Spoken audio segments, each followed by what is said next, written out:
Hello everybody, welcome to online class.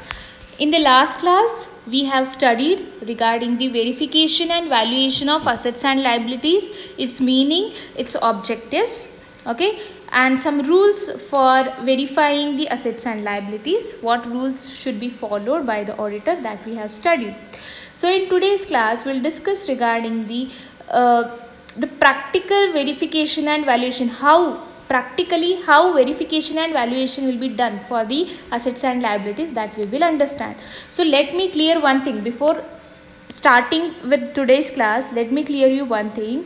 See, valuation is the part of the verification. It is one of the step involved in the verification. So for that purpose, we are studying verification and the valuation together.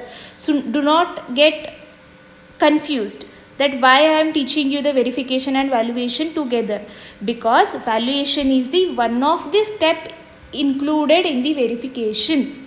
Okay, so let's begin the today's class, that is the practical verification and valuation of the assets. Okay, so the first asset is freehold land and building. Verification and valuation is done as under. First we'll understand what is land and building. Land is what is a permanent asset, right? It does not depreciate by use, so it should be shown in the balance sheet as its cost. The cost includes its purchase price, broker's commission, registration fees, and all other legal charges. Okay, so while verifying and evaluating the land, the auditor should see what type of land it is and for what purpose it has been purchased. So land is of two types. One is freehold land, another one is leasehold land. The auditor therefore should distinguish between the nature of land and the method of valuation and verification accordingly. Okay, building is what? When proper, you can say, when the construction work takes place on the particular land, then it will be called as what? Building. Okay, now we'll understand first, that is first type of land and building, that is freehold land and building. Now freehold property or freehold land and building is in the name of what? Client. He has full rights over it and is the complete owner of it. It is a permanent asset of the business. Therefore, it will be called as what? Freehold property. As client or the customer will be having a full rights over the property or the land and building. For that purpose, it will be called as freehold property or freehold land and building. Now, what are the steps involved in verification of these freehold land and building and how the valuation will be done? That we'll understand. The first step is examination of ownership. See, the auditor should examine the title deeds, okay, in order to understand the name of the land and building. Means the land and building is registered under whose name. In order to know that, okay, auditor should examine what? Title deeds. Why? To ensure that they are in the name of the client. So the title deeds should cover all the land and buildings shown in the balance sheet. Next comes is examination of charge. That is, if the property is under charge, or you can say if it has been mortgaged, then the auditor should obtain a certificate from the mortgagee. Next comes is physical inspection. The auditor should physically examine the property to see if it really exists and for what purpose it is being used. Next comes is valuation. See, as I have told you, valuation is one of the step involved in the verification. Okay, so we'll take this valuation step at the end. Okay, we'll discuss regarding the valuation step in the verification process. Okay, that we'll discuss at the end, so that there should not be any confusion. Okay, so remaining steps we'll discuss and then we'll come to the step of valuation. Next is examination of construction. If the construction work has been done by the employees of the concern, it should be properly examined. To be the safer side, a certificate from a responsible officer should be obtained to this effect. Next comes is revenue expenses. Expenses on repairs and new construction during the year should be debited to revenue account. Next, sales vouching. If the land or building has been sold, its vouching should be checked.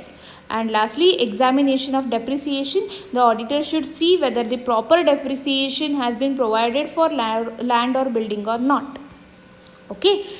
The last step of verification of freehold land and building is valuation. The auditor's duty is what? To see whether the property has been valued according to the laws of bookkeeping or not. Valuation of land and building is generally shown at cost. Then what are the steps involved? In what manner these valuation will be done for the freehold land and building? That will understand one by one.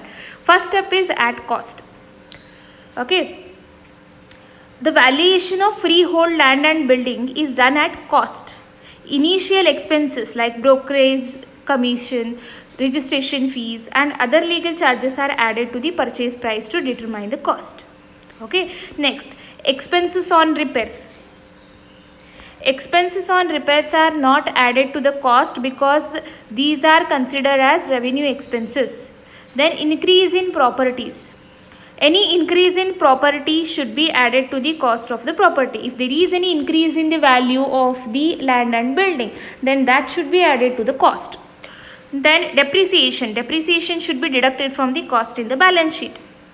Then overvaluation. If the property that is, the property should never be overvalued in the balance sheet. If it has been done, that is, if market or realizable value is taken as the basis, then it should be clearly disclosed.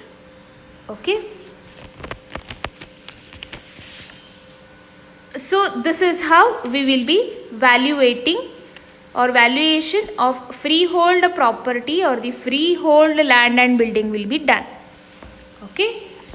Hope there is no confusion regarding valuation of freehold property. Okay. Next comes is leasehold property. Another type of land and building. As I have told you, land and building or property has two types, freehold and leasehold. Freehold is what? Owner will be having full rights over the land and building or the property. Now leasehold property. We'll understand what is leasehold property. Okay.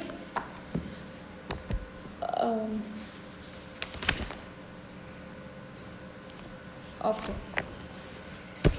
Now, leasehold property, land or building, is that property which has been acquired under a lease agreement for a fixed duration. The property or land and building which has been acquired under a lease agreement for a fixed duration will be called as leasehold property or leasehold land and building. Such a property is returned to its original owner after that duration gets over, or it is again acquired by renewing the lease agreement. Then what are the steps involved in verification as well as the valuation of these leasehold property?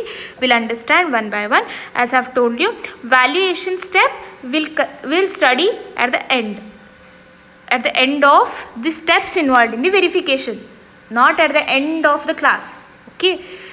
So first step involved in verification of leasehold property is ownership. The ownership of leasehold land or building should be checked from the lease agreement.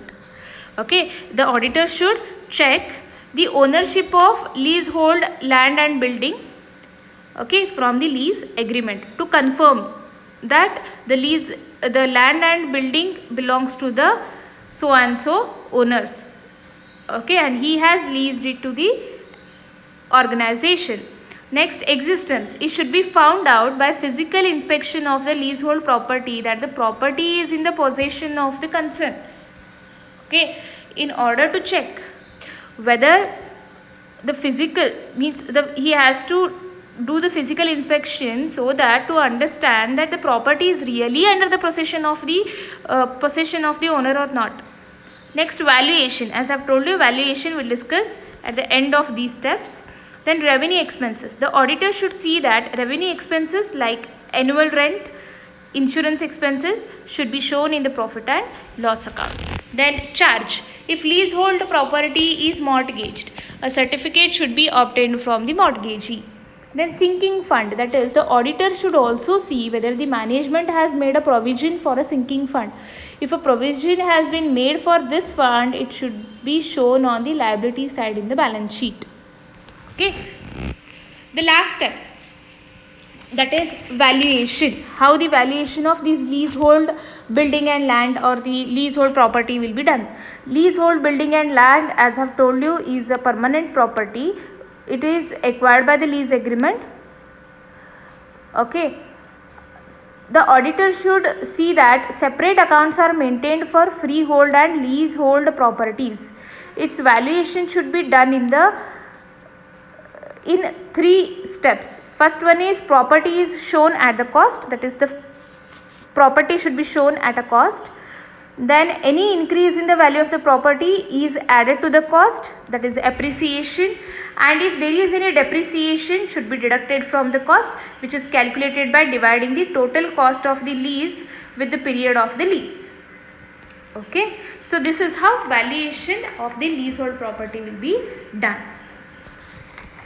Next, the next asset is plant and machinery. Now, this plant and machinery, okay, is also one of the asset of the owner, which will be shown on the asset side of the balance sheet. Okay, then what are the steps involved in the verification of this plant and machinery? We'll discuss one by one. The first step is examination of purchase.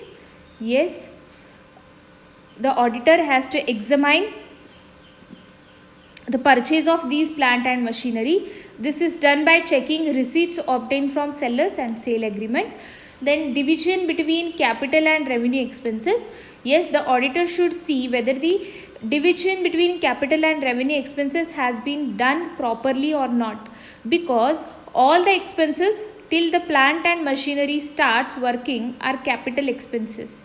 After the plant and machinery have started working, expenses on repairs and renewals are revenue expenses. So for that purpose, he has to divide the capital and revenue expenses and he should show it separately. Next, charge. The auditor should make full inquiries whether the client has obtained loans on the mortgage of plant and machinery and should obtain a certificate from the mortgage to find out the rate of interest and other terms and conditions. Next comes is existence. The auditor should himself physically check that the plant and machinery exist and that they are actually in the possession of the concern. Then alteration. If some plant is sold, then the profit obtained from it is transferred to profit and loss account, and the cost of sold asset is deducted from the cost of the plant. If the plant and machinery are expanded, then the expenses are considered capital expenses. Next, examination of plant register. Yes, detailed record of plant and machinery is given in the plant register maintained by a concern. Right? So it is the auditor's duty to verify the assets shown in the balance sheet from the plant register. Lastly, it is depreciation. After making proper adjustments regarding new purchase of machinery, sale of old machinery during the year, it should be valued at utility value. Last one is valuation. Yes, valuation of plant and machinery is made like other fixed assets only by deducting depreciation from the cost. That is, at cost it will be shown and depreciation will be deducted. If the plant has been made by the concern itself, then the auditor should see whether the reasonable proportion of overhead expenses has been included in its cost or not. If some property has been sold, the auditor will have to check whether it has been recorded in the sales account. Then market or realization value of plant and machinery is subjected to fluctuations, so it is not generally considered for the purpose of valuation. Moreover, it is a fixed asset and is not for a resale. So the auditor should obtain the list of plant and machinery from the works manager. So this is how plant and machinery will be valuation. The valuation of plant and machinery will be done. Okay. Next comes is furniture, fixtures and fittings. Furniture is a movable asset. It can be easily moved from one place to another. So in order to fix this furniture from one place to another place, it requires what? Fixtures and fittings. Okay. The good example for furniture is chair, table, sofa. Okay. And you cannot move it a whole furniture to another place. For that purpose, you have to break them into the pieces with the help of removing the fixtures and the fittings, and then you have to take to that another place and you have to again fix it and fit it, right? So for that purpose, fixtures and fittings are required. This is what furniture, fixtures and fitting. So fixtures, as I have told you, is an asset fixed to land and building so as to become a part of it. The good example is furniture to which a scientific apparatus is attached in a science laboratory, kept fixed to the ground. Okay. Fittings are fitted on the walls. For example, electrical cables, fans, tubes, bulbs. These are what? Fittings. So all these are permanent assets of the business because they are purchased for use and not for resale.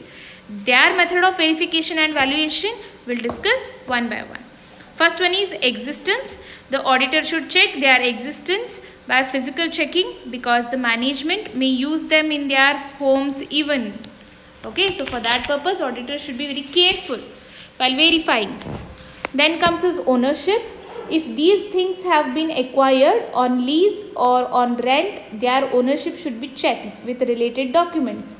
In other circumstances, they can be checked with the invoice. Then revenue expenditure. Expenses on repairs and renewal are revenue expenses.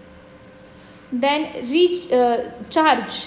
If a loan has been obtained by mortgaging them, it should be checked from a certificate from the mortgagee. Then provision for depreciation. Proper depreciation should be calculated on them also like other assets. Lastly, the last step, that is valuation.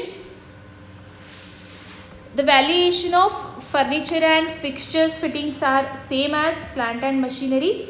Okay, so valuation of furniture, fixtures and fittings are made like other fixed assets only by deducting the depreciation. Okay, the cost of the furniture, fixtures and fittings will be considered first and the depreciation will be deducted. If furniture, fixtures and fittings has been made by the concern itself, then the auditor should see whether a reasonable proportion of overheads expenses has been included in its cost or not. If some of the furniture has been sold, then the auditor have to check whether it has been recorded in the sales account.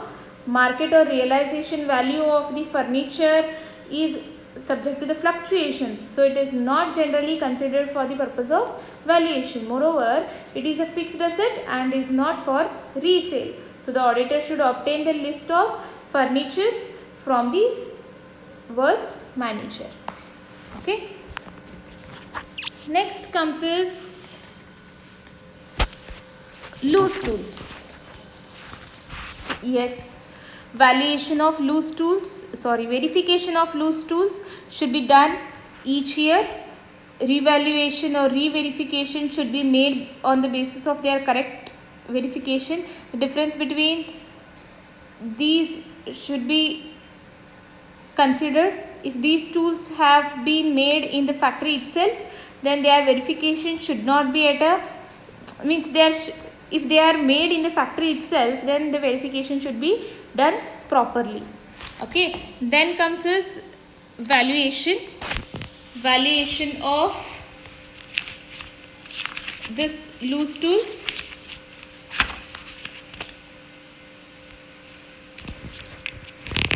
Okay, so the valuation includes 3 steps. First one is year-wise valuation. Valuation of loose tools should be done every year. If there is any difference between their cost and the current valuation, it should be shown as depreciation. If valuation for the current year is more than the cost, then the valuation in the balance sheet should be shown at the cost price. Then production by the firm. If loose tools have been manufactured in the same firm, their valuation should not be done at higher than cost price, plus a reasonable proportion of overhead expenses will be considered. Then obtaining certificates, the auditor should obtain a certificate from a responsible officer regarding correct valuation and verification of loose tools. And he has to verify whether the loose tools actually exist, physically exist in the organization. Next comes is copyrights. A copyright is an exclusive legal right to produce or reproduce some book or any other publication. It is the legal protection for an author by which the publication of his work by others is prohibited, is restricted. The period of copyright is for the life of the author and 50 years after his death. The auditor should adopt the following steps for verification. The first thing is auditor should adopt steps, that is check copyright list. The auditor should check the copyright list to know the name of the author, price and other terms and conditions. Then ownership of copyright. Yes, the ownership of the copyright should be checked from the agreements between the author and the publisher. He should also physically check the books published. Next, transfer of the copyright should be checked from the written certificate. And valuation, the last step is what? Valuation. So valuation for copyrights is copyright, as I have told you, the cost of publication should not be left for being written off during the period, that is life of the author and 50 years after his death, because the most cases the value of the book is finished before the completion of this period. So the valuation of copyright should be done every year. The cost of the book should be written off during the period it can produce income. If a publication is not being sold, the amount of the copyright should be written off from the advance expenses. The auditor should see whether the valuation of the copyright has been done properly or not. Okay. Next comes as patents. See, some industrial concerns acquire a sole right to produce and sell an article after inventing and getting it registered. So this sole right is called as what? Patent. It is an intangible asset and helps the concern in earning profits. For the valuation and verification of patents, he has to follow some procedures. The auditor should examine the first one is examine the patent accounts. So auditor should verify the patent accounts to see whether it has been shown in the balance sheet or not. Then existence of patent. The verification of existence of the patent should be done by examining the patent. It should be found out whether it has been registered or not. Then ways of adopting patents. Patents can be acquired in two ways. One is by purchase, another one is by development and research. If the patent is purchased, it should be verified from original certificate and purchase agreement. Then in the first audit, after purchasing a patent, its cost and duration should be verified from the proper agreements. Next, receipts for payment. See, receipts for payments of patent fees should be checked to see whether its renewal fees are being paid every year or not. Then the duration of the patent is 16 years at the most, so it should be written off during these 16 years. Last step is valuation. The valuation for the patents. Okay.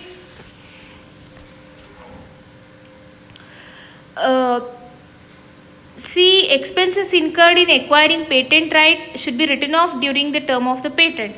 Even if the term of the patent rights has been extended, it should be written off in the initial years of the patent.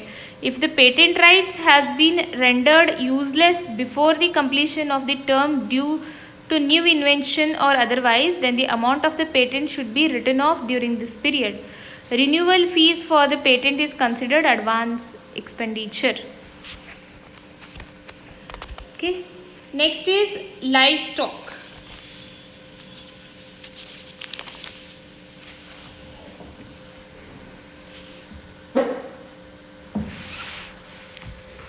See, animals are considered as an asset in many a business. For example, cows, buffaloes in dairy business. Okay, so these animals will be known as what? Livestock. The auditor should verify livestock in the following steps. The first one is existence. Generally, a separate register is kept for livestock in business concern. The auditor should obtain a list of animals from some responsible officer and should compare it with the animals which are all actually existing. Then the list should also be compared with the register for animals. Then valuation step will take at the end. Then recording. If animals have been purchased or sold during the year, the auditor should see whether a proper record has been kept or not. Okay. The third step is valuation. For valuation of livestock. Okay.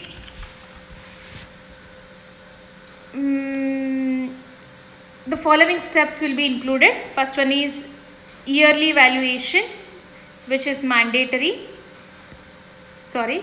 Yearly valuation. They should be valued every year. If the value is less than the cost, then the difference should be taken as depreciation. But if the value is more than the cost, the valuation is shown at cost only. Then on the sales or death of livestock, if a loss is incurred on the sale or death of an animal, it is written off. A certificate should be obtained from a responsible officer regarding valuation of livestock. Their average age should be estimated to determine the amount of depreciation. Okay. Next comes is trademark. Okay. See, every producer uses a mark for his product to distinguish it from other such products. Its registration is compulsory. It can be defined as a distinctive mark attached to goods offered for sale in the market so as to distinguish the same product from the similar goods and to identify them with a particular trader. Okay. So verification will be done in the following steps. First one is mandatory. Yes, according to the Companies Act 1956, it is compulsory for a company to show its trademark separately in the balance sheet. The auditor should examine the ledger to see whether it has been separately maintained or not. Then it can be acquired in two ways. The first one is by purchase or by registration. If a trademark has been purchased from others, it should be verified from the agreement made for the payment of money for its acquisition. If the trademark has been acquired by registration, then the auditor should verify it from the vouchers for its registration fees and other capital expenses. Lastly, valuation. Yes, trademark is a distinctive mark attached to goods. Trademark are also acquired copyrights for a defined period. Okay, so sometimes after successful publicity for a long time, a trademark becomes a property and is considered a part of a goodwill. So if due to change in fashion, a trademark becomes useless before its term, the total cost of this property should be written off soon. The valuation of the trademark can be very well made on the basis of the provision for depreciation and the arrangement for its being written off.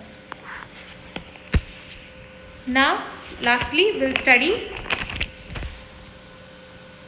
is motor vehicles and other conveyance.